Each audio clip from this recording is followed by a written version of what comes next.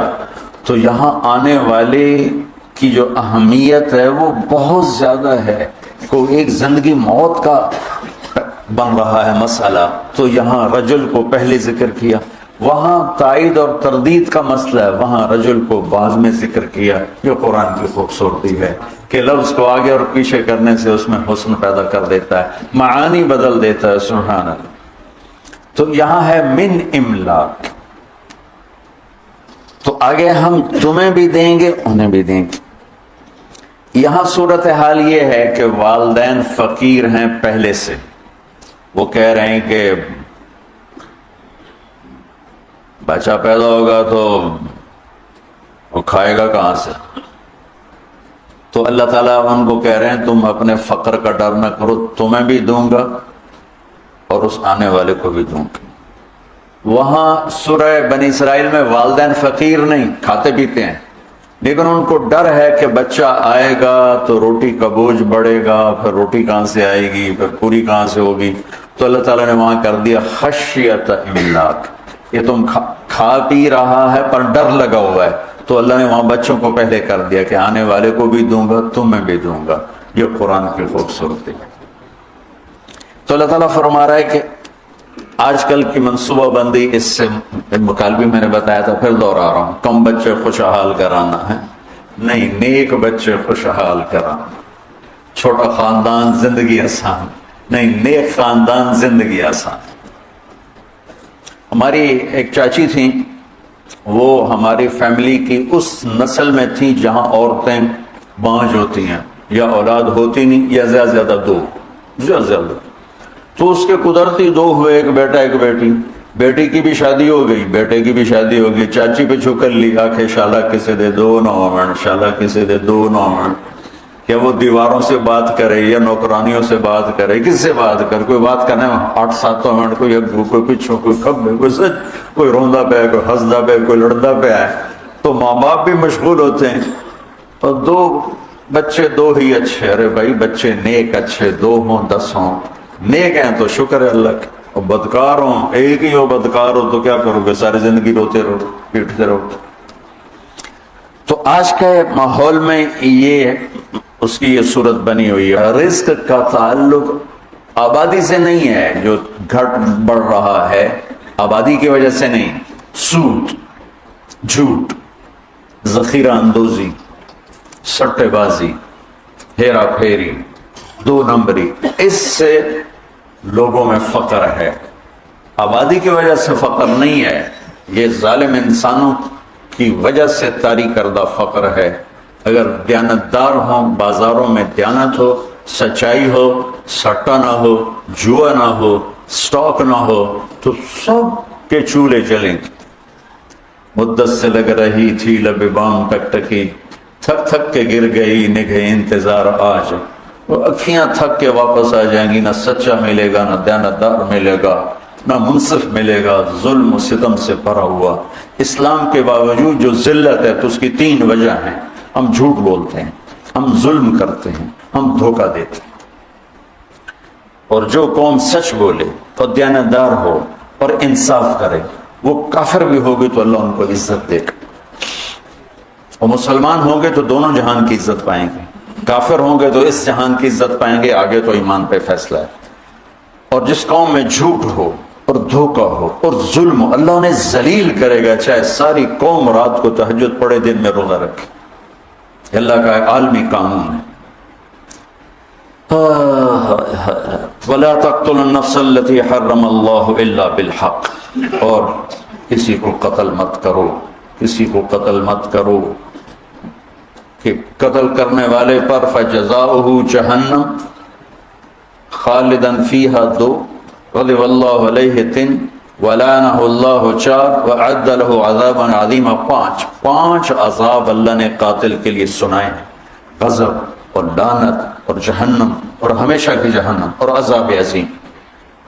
اور جب انصاف کمزور ہوتا ہے تو پھر ظلم و ستم شروع ہو جاتا ہے. ہماری عدالتیں انصاف ہی نہیں دیتی، ہمارے جج بکے ہوئے، ہمارے وکیل بکے ہوئے، اور ان سے پہلے ہمارے عوام ظلم و ستم کی انتہا کیے ہوئے ہیں کہ بے گناہوں کے نام بھی پرچے میں لکھوا دیتے ہیں، اور وہ بھی قتل. مولوی عباد اللہ صاحب جیلوں میں جاتے ہیں، میں بھی ان کے ساتھ گیا ہوں لیکن زیادہ نہیں. کتنے بے گناہ لوگ وہاں سزائیں بھگت. یہ تو کل ہو گئی تھی، میں نے اس کو دوبارہ دہرا دیا چونکہ یہ زندگی سے متعلق اور بہت اہم مضمون تھا، اس لیے میں نے اس کو دوبارہ دہرایا. پھر اللہ کہتا ہے ذالکم وصاکم بہ لعلکم تعقلون، یہ تمہارا رب تمہیں وصیت کر رہا تھا کہ تم عقل والے بنو. میں نے کہا تھا ارض واسعہ، سرسبز زمین، گل و گلزار سے بھری ہوئی زمین کو ارض واسعہ کہتے ہیں. وہ کلام جو دل کی زمین کو گل و گلزار بنا دے اسے وصیت کہتے ہیں.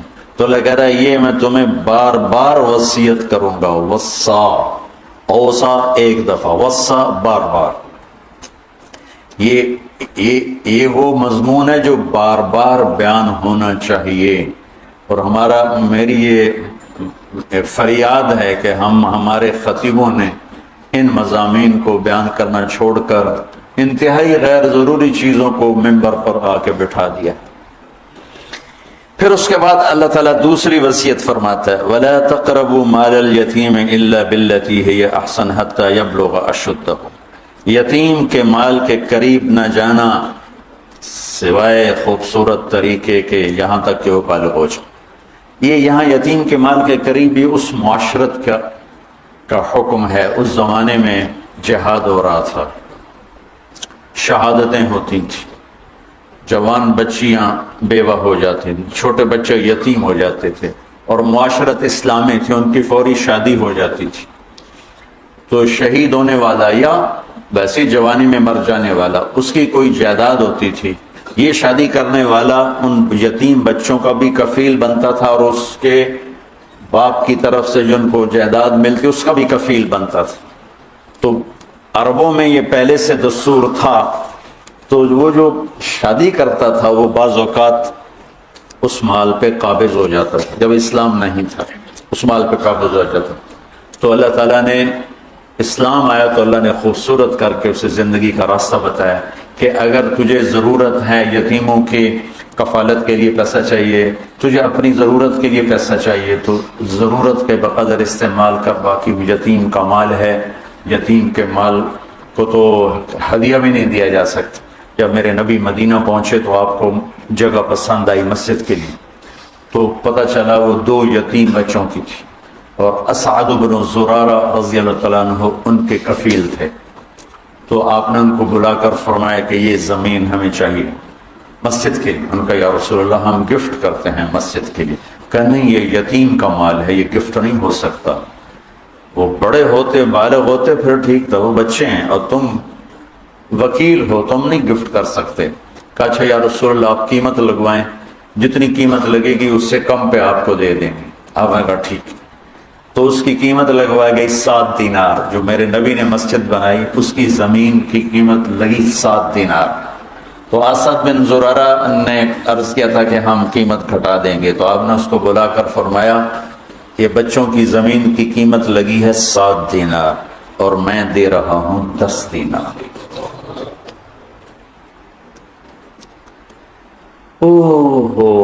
آج کل ایک اور بڑی بے حسی، مجھے اس پر یہ یاد آ گیا. کوئی بھائی پھنس جائے نا، نقصان ہو جاتا ہے، فراڈ ہو جاتا ہے، پھر وہ اپنا گھر بیچنے پہ آتا ہے یا پلاٹ بیچنے پہ آتا ہے یا دکان بیچنے پہ آتا ہے، تو روپے کی چیز 4 آنے کی قیمت لگاتا. اور مجھے ایک پراپرٹی ڈیلر کہنے لگا کہ جی مجھے فلاں بڑے تاجر کا فون آیا کہ کوئی مرغا پھنسا نہیں. میں نے کہا کیا مطلب مرغا پھنسا نہیں؟ کہا کہ کوئی ایسا آدمی جو مجبور ہو گیا ہو جائیداد بیچنے پر اور اس کو نقصان ہو چکا ہو، تو کوئی ایسا تو بتاؤ تاکہ ہم تھوڑے پیسوں پہ خرید لیں. تو قریب سے صبح کے سیر کر رہے تھے، ایک گھر کے قریب سے گزر گئے جیسے یہ گھر والا ہے، اس کا گھر 24 کروڑ کا ہے، 6 کنال ہے، اور اس کی قیمت لگ رہی ہے میکسیمم 18 کروڑ، چونکہ یہ پھنسا ہوا ہے، یہ گھر بیچ کے قرضے دینا چاہتا ہے، اور سب کو پتہ ہے یہ بیچے بغیر رہ نہیں سکتا، تو 24 کروڑ کی چیز 18 کروڑ اس کا لگا رہے ہیں، اور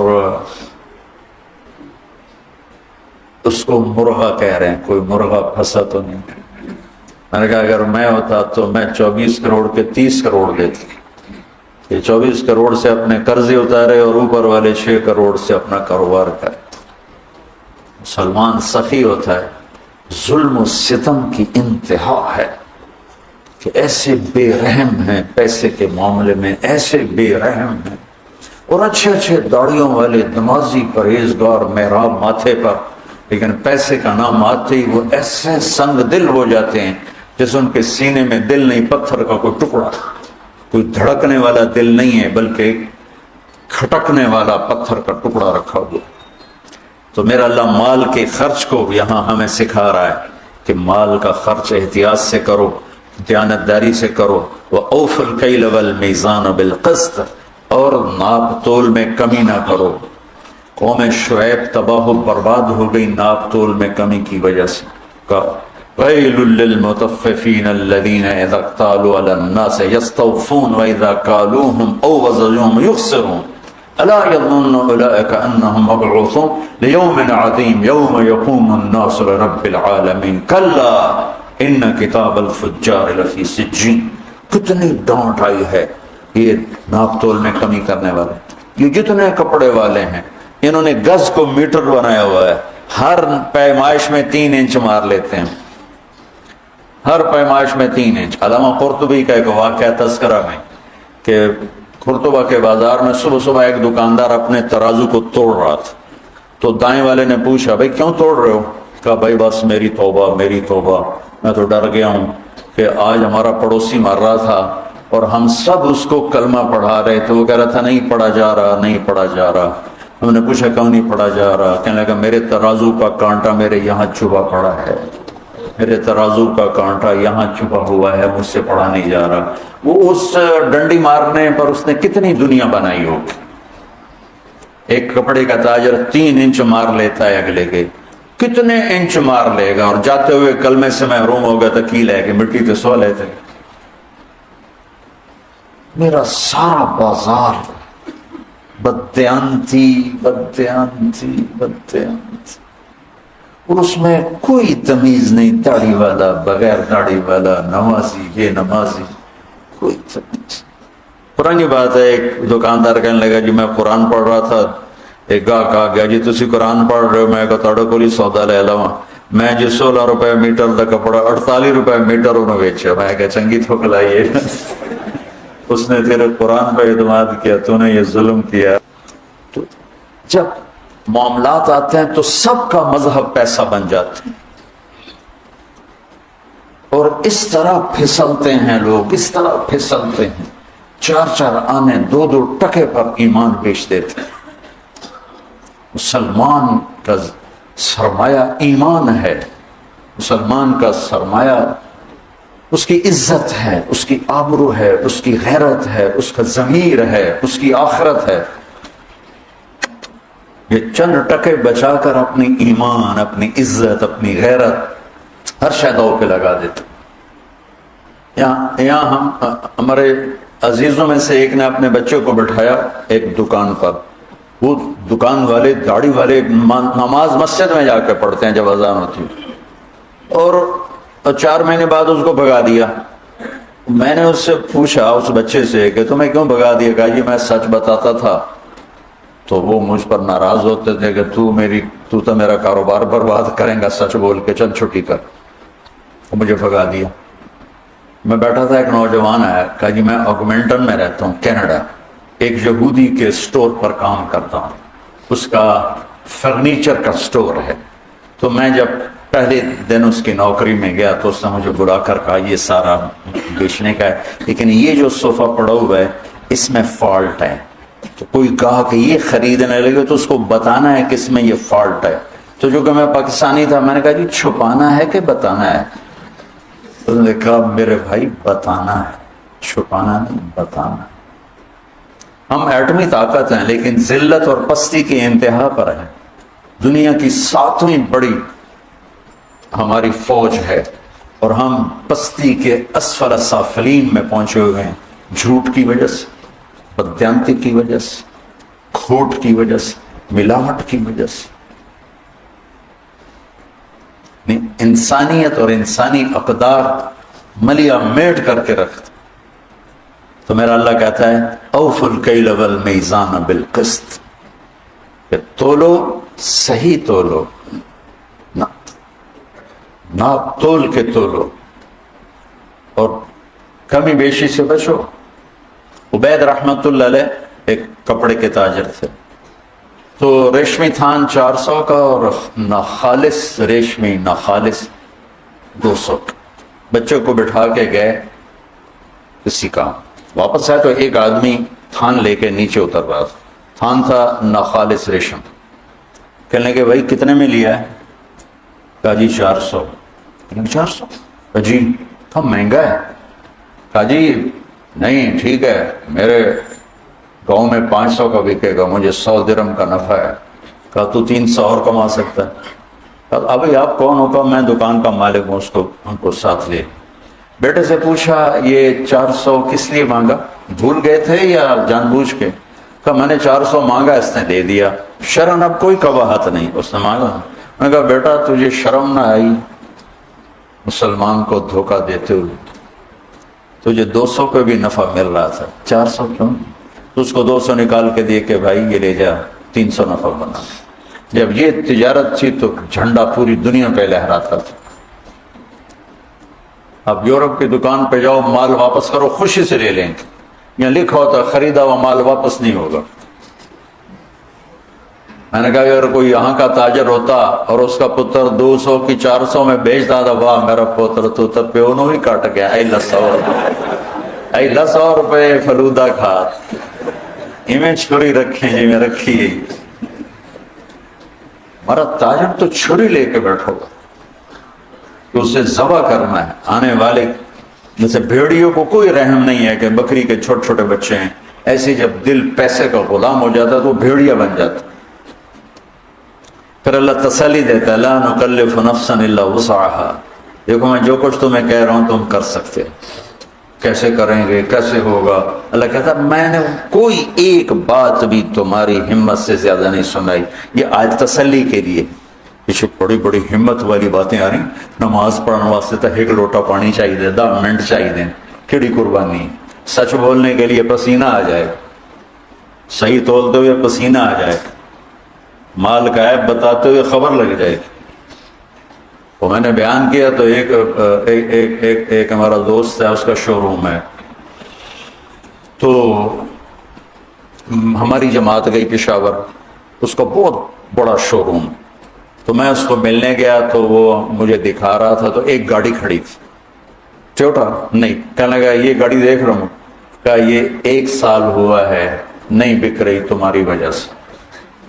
میں کہا میں تو آج تیرے شو روم سے آیا، میری وجہ تو کیوں؟